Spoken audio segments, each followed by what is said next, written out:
the unborn person doesn't have constitutional rights. So in the third trimester of pregnancy, there is room for looking at the life and the health of the mother. Once it is acknowledged that it is human life that is involved, the acceptance of the death of human life in babies, born or unborn, opens the door to the arbitrary taking of any human life. From then on, it's purely arbitrary. It's purely arbitrary. It was this view that opened the door to all that followed in Germany prior to Hitler. It's an interesting factor that the only Supreme Court in the Western world that has ruled against easy abortion is the West German Supreme Court.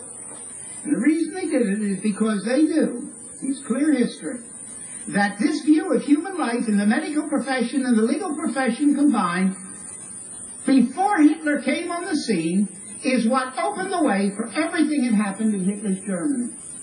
And so the German Supreme Court has voted against easy abortion because they know very well where it leads.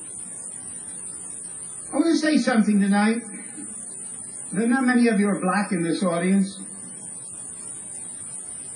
I can't tell if you're Puerto Rican.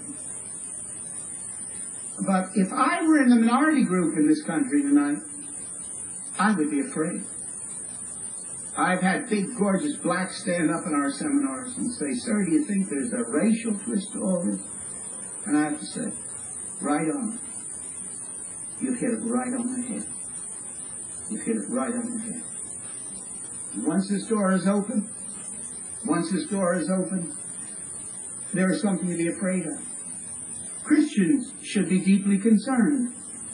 And I cannot understand why the liberal lawyer of the Civil Liberties Union is not scared to death by this open door toward human life. Everyone ought to be frightened who knows anything about history, anything about the history of law, anything about the history of medicine. This is a terrifying door that is open. Abortion in itself would be worth spending much of our lifetimes to fight against because it is the killing of human life. But it's only a symptom of the total. What we're facing is humanism, man the measure of all things, viewing final reality being only material or energy shaped by chance, therefore human life having no intrinsic value, therefore the keeping of any individual life or any groups of human life being purely an arbitrary choice by society at the given moment. The flood doors are wide open. Thank you very much, Mr. Speaker. Mr. Speaker, late last month, two bioethicists, Dr. Alberto Giubilini and Francesca Minerva, published an outrageous paper in the Journal of Medical Ethics justifying the deliberate, premeditated murder of newborn babies during the first days and even weeks after birth. Giubilini and Minerva wrote, and I quote, "When circumstances occur after birth that would have justified abortion, what we call after-birth abortion should be permissible." Speaker, they've just coined, Madam Speaker, a brand new phrase, after-birth abortion. The killing of newborns, the killing of little children, boys and girls, immediately after their birth and up to weeks later. These bioethicists argue that if a newly born child poses an economic burden on a family, or is disabled, or is unwanted, that child can be murdered in cold blood because the baby lacks intrinsic value, and according to Giubilini and Minerva, is simply not a person. Giubilini and Minerva write, and I quote again from their article, their paper, "Actual people's well-being," you and I, Madam Speaker, are actual people. Adults are actual people, according to them. "Actual people's well-being could be threatened by a newborn, even if healthy, requiring energy, money, and care, which the family might happen to be in short supply of," close quote. As any parents, especially moms, will tell you, children in general and newborns in particular require an enormous amount of energy, money, and boatloads of love. If any of those things, however, are lacking or pose what Gio Bellini and Minerva call a threat, does that justify a death sentence? Are the lives of newborn children and newborn babies so cheap, so expendable? The murder of newly born children is further justified by Gio Bellini and Minerva in this renowned journal's article. Why they carried it is certainly suspect. But they argue that it's further justified because newborn infants, like their slightly younger sisters and brothers in the womb, quote, cannot have formed any aim that she is prevented from accomplishing. In other words, no dreams, no plans for the future, no, quote, aims that can be discerned, recognized, or understood by adults equals no life at all. This preposterous, arbitrary, and evil prerequisite for the attainment of legal personhood is not only bizarre, it is inhumane in the extreme. Stripped of its pseudo-intellectual underpinnings, Gio Bellini and Minerva's rationale for murdering newborns in the nursery is indistinguishable from any other child predator wielding a knife or a gun. Gio Bellini and Minerva say the devaluation of unborn babies is inextricably linked to the devaluation of unborn children. So let me say that again. The devaluation of newborn babies, even into weeks of their life outside their mother's womb, is inextricably linked to the devaluation of unborn children, and is indeed the logical extension of the abortion culture. And they write this, that they propose to call the practice of afterbirth abortion rather than infanticide in order to emphasize that the moral status of the individual killed, that is to say the unborn baby, the baby, is comparable to that of a fetus. Whether she will exist is exactly what our choice is about, they write. So let's again get this right. Because the unborn child has been deemed to be a non-person and can be killed at will, the newborn child, who is very, very similar in almost every aspect except dependency and a little bit less or more mature, that the choice is, if they're unwanted, the parents can order the killing, the execution of that child.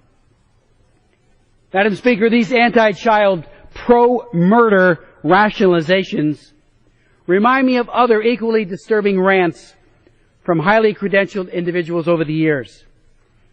Princeton's Peter Singer suggested a couple of years ago, and I quote him in pertinent part, that there are various things you could say that are sufficient to give moral status to a child. After a few months, maybe 6 months or something like that, and you get perhaps a full moral status. Really, only after 2 years.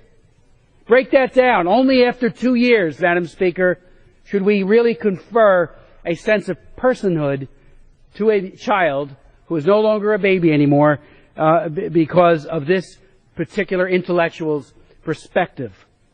Dr. James Watson, the Nobel laureate for unraveling the mystery of DNA many, many years ago, wrote in Prism magazine, and I quote this, "If a child were not declared alive until 3 days after birth, then all parents could be allowed the choice. Only a few were given under the present system. The doctor could allow the child to die if the parents so chose and save a lot of misery and suffering. I believe this view is the only rational, compassionate attitude to have." Compassionate to allow a newborn to die? I think not. In like manner, Dr. Francis Crick, who received the Nobel Peace Prize, along with Watson, said, and I quote, "No newborn infant should be declared human until it has passed certain tests regarding its genetic endowment, and if it fails these tests, it forfeits the right to live." Madam Speaker, the dehumanization of unborn children has been going on for decades. What is less understood and appreciated is the dehumanization of newborn and very young infants. That too has been going on for years, but it has gotten, in the last few years, demonstrably worse. Drs. Gio Bellini and Minerva's article must serve as a wake-up call. The lives of young children, who are truly the most unprotected class of individuals in our society, are under assault. Hard questions need to be asked and answered, and defenders of life must be mobilized. I truly believe we have a duty to protect the weakest and the most vulnerable from violence, and now even the hospital nursery is not a place of refuge or sanctuary. Madam Speaker, we must strive for consistency. Why do so many, and I have been here, Madam Speaker, for 32 years, and I work every single day of my congressional life on human rights issues. From human trafficking to religious freedom, I've written the Trafficking Victims Protection Act back in 2000 to combat modern-day slavery. I work against torture all over the world, wherever and whenever it rears its horrific head, and that is especially in places like China, North Korea, and elsewhere. But I am left to wonder why so many who claim to be proponents of human rights systematically dehumanize and exclude the weakest and the most vulnerable human beings from legal protection. Why the modern-day surge in prejudice and ugly bias against unborn children, and now by logical extension, newborn children? Why the policy of exclusion rather than inclusion? They are indeed part of the human family. We should embrace them, love them, and protect them. Why is lethal violence against children, abortion and premeditated killing of newborn infants, marketed and sold as somehow benign or progressive, enlightened, and compassionate? Why have so many good people turned a blind eye and looked askance as mothers are wounded by abortion and their babies in the womb pulverized by suction machines 20 to 30 times more powerful than household vacuum cleaners, or dismembered with surgical knives, or poisoned with chemicals? Looking back, how could anyone in the House or the Senate or President Clinton justify the hideous procedure called partial birth abortion? Madam Speaker, since 1973, well over 54 million babies have had abortion forced upon them. Some of those children have been exterminated in the second and third trimester. These are known as pain-capable babies, and those kids have suffered excruciating pain as the abortionist committed his violence upon him or her. Why are some surprised that now the emerging class of victims, newborn kids, newborn children, are being slaughtered in Holland and elsewhere, while a perverse proposal to murder any newborn children, sick or healthy, is advanced in an otherwise serious and respected ethics journal? I urge members to read this article. It will make you sick. It certainly is the opening salvo in an assault on newborn children. So in conclusion, Madam Speaker, children born and unborn are precious. Children, sick, disabled, or healthy, possess fundamental human rights that no sane or compassionate society can abridge.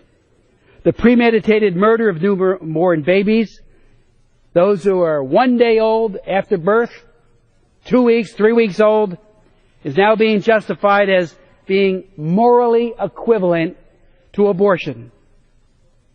I respectfully submit, Madam Speaker, that the Congress, the courts, the President, and society at large have a sacred duty to protect all children from violence, murder, and exploitation. We don't have a moment to lose. The child predators are working overtime to create more victims. A 17-year-old has become the first minor to die by euthanasia in Belgium. It's the first application of legislation adopted by the country in 2014. It allows for the doctor-assisted death of minors of all ages if their condition is incurable. The patient is said to have been critically ill, but no other information has been given. Firstly, happily, there are not a lot of minors in a terminally ill condition, he says. Secondly, doctors use a recognized method in that they put the patient into an artificial coma in the end, what we call palliative sedation. Belgium legalized euthanasia in 2002. 2 years ago, it amended the rules to permit doctor-assisted death for minors of all ages, the first country in the world to do so.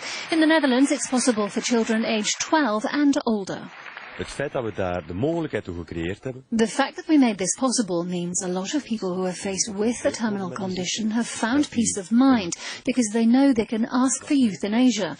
They might decide not to ask the question, but the fact that they can makes a huge difference for a lot of people. Records from Belgium's National Euthanasia Control Committee show that between 2003 and 2013, 8,752 people ended their lives by euthanasia.